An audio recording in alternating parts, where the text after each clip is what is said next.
Vote cast करने का तरीका।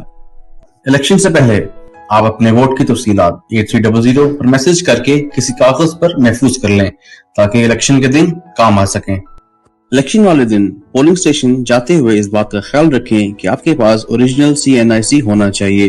पोलिंग ऑफिसर CNIC की कॉपी कबूल नहीं करेगा। शनाख्ती कार्ड के अलावा कोई और दस्तावेज जैसे कि passport, driving license, B form पर वोट नहीं डाला जा सकता। पोलिंग स्टेशन में दाखिल होने के बाद वोटर सीधा पोलिंग ऑफिसर के पास जाएगा। पोलिंग ऑफिसर को असल शनाख्ती कार्ड दिखाएगा। पोलिंग ऑफिसर शनाख्ती कार्ड चेक करेगा और इस बात की तस्दीक करेगा कि आपका नाम वोटर लिस्ट में मौजूद है या नहीं। अगर आपका नाम वोटर लिस्ट में मौजूद है तो पोलिंग ऑफिसर आपका नाम और वोटर लिस्ट में आपका सीरियल नंबर बुलंद आवाज में पुकारेगा ताकि पोलिंग एजेंट सुन सकें और अपने पास वोटर लिस्टों में आपका नाम ढूंढ सकें।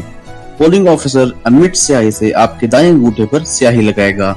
इसके बाद पोलिंग ऑफिसर सूबाई असेंबली की वोटर लिस्ट में आपकी तस्वीर के सामने आपके अंगूठे का निशान लगवाएगा। इस बात का ख्याल रहे कि खवातीन अपने दाएं और मर्द अपने बाएं हाथ के अंगूठे का निशान लगाएं।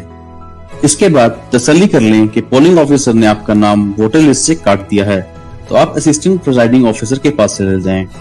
असिस्टेंट प्रिजाइडिंग ऑफिसर को अपना शनाख्ती कार्ड दें।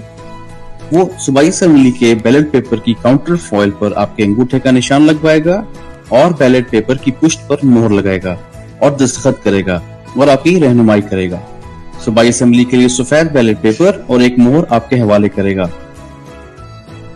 इसके बाद आप वोटिंग डाइस के पीछे जाएंगे और सूबाई असेंबली के बैलेट पेपर पर अपनी पसंद के उम्मीदवार के नाम या इंतखाबी निशान पर मोहर लगाएंगे।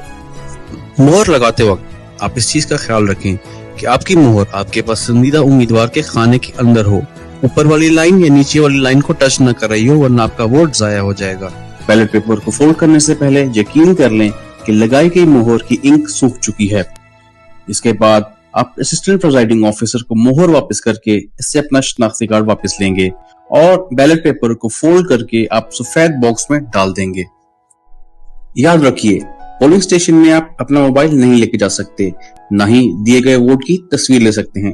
पकड़े जाने पर आपका वोट रिजेक्ट कर दिया जाएगा। वोट देकर अपना कौमी फरीजा अंजाम दें क्योंकि हमें इलेक्शन चाहिए, सिलेक्शन नहीं।